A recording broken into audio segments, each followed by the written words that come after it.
Let me ask a question, because I know you guys I've seen quite a number of questions, so I'm gonna be the one asking you questions first. Why do we invest, or why do you invest?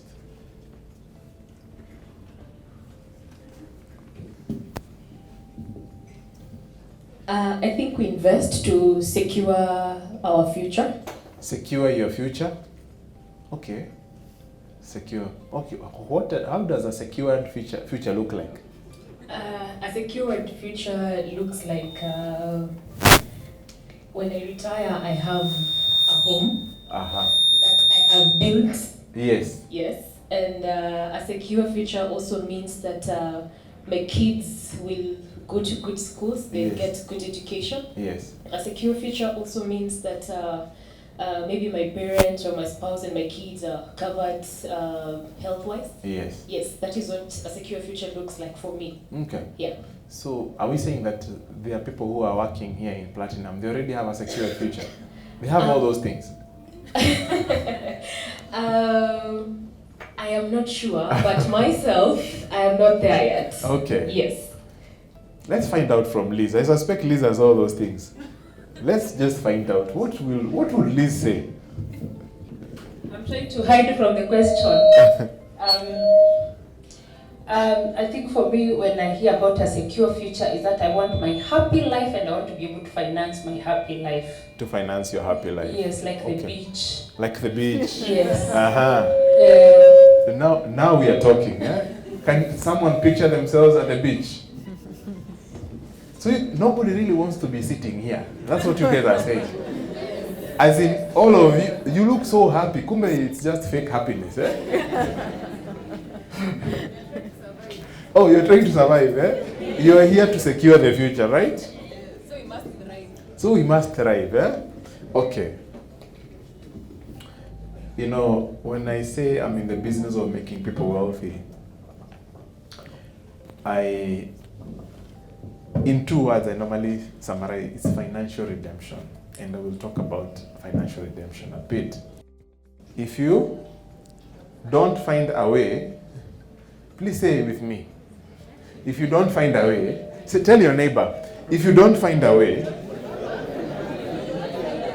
of making money while you sleep, you're probably going to work for Platinum until you die. I want to underline 2 words. Or 3 words. No, 3 words. While you? So, do you remember the first question I asked? Why do you invest? You invest so that you make money while you? Now you see, all of you guys, all this happiness I'm seeing here, ni fake too.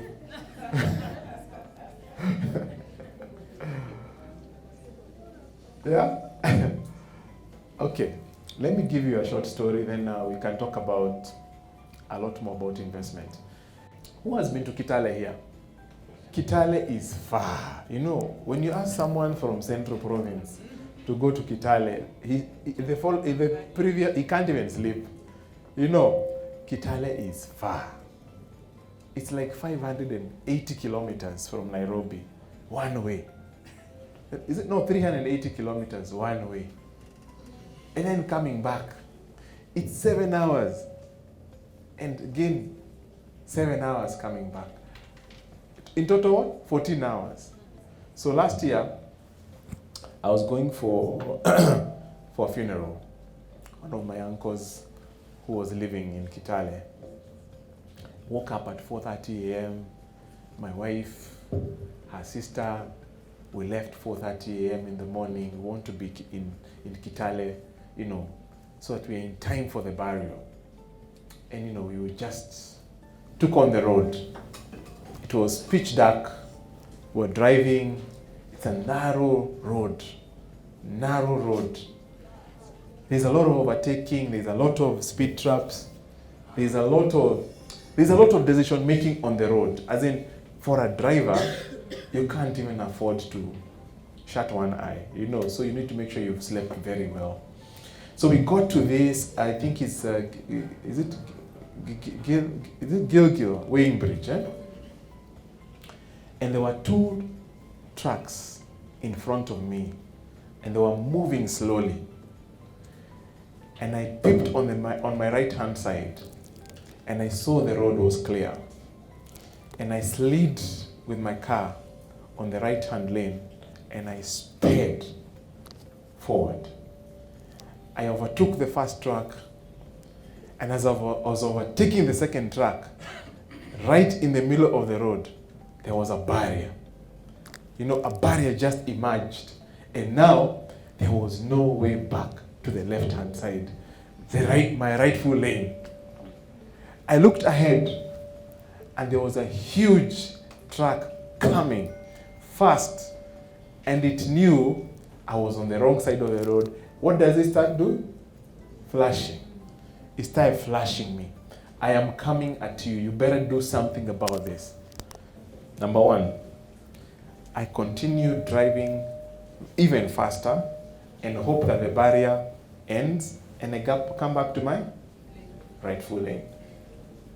Or I go to the left-hand side, the shoulder of the road, and I risk overturning the car. But escape with some few injuries. I slowed down the car, I went to the shoulder of the road, squeezed myself just enough for the truck to pass. You can imagine it was really hooting at me by the time it got to me. Eh? I mean, this guy must be drunk. Where is this guy coming from? He's not even from Kenya, you know. Anyway, I was sweating. I looked at my wife and my sister. I was like, what? We have just begun the journey, you know. We haven't even gone far. But I started moving slowly on the shoulder of the road, looking on where the barrier would end. Finally, the barrier ended. And I waited for the oncoming cars to give me space, and I got back into my rightful lane, and we got to Kitale safely, and we came back safely. That's why I'm standing here. Now, what is the relevance of this story? I want us to start with lesson number 1. The road from Nairobi to Kitale is a journey. And life is a journey. I can see around here, most people here have at least done 20 years of their life. You know? And it's just going, it's a journey. Everybody here is on a journey. The only question is this: to what destination are you going? I knew I was going to Kitale. Where are you going? Because if you don't know where you're going, then why should you invest? Isn't it? Eh? You spoke about retirement, you spoke about all the things that, we spoke about going to the beaches, we spoke about all the nice things that you want to enjoy while in retirement. The narrow road. Life is a journey, and this journey is a narrow road. The most important thing is that you must have a purpose for your journey. Where are you going? And the purpose is, it must be around the question, why do you exist? You get? Why were you created? Why did you show up in this world? Out of 8 billion people now, why is it that you're one of them and you're so important? It's so important that you understand what your purpose is. What is my purpose? My purpose, I said, I'm in the business of doing what? Making people wealthy. If I make you wealthy, I have lived my purpose. So my aspiration is to make so many people wealthy, as much as God can allow me. And if the people who are here, out of the people who are here, there will be future Aliko Dangotes here, there will be future Chris Kirubis, there will be future who is who's, the future wealthiest people in the world, I will have met my purpose. So I hope today is your first day of becoming wealthy.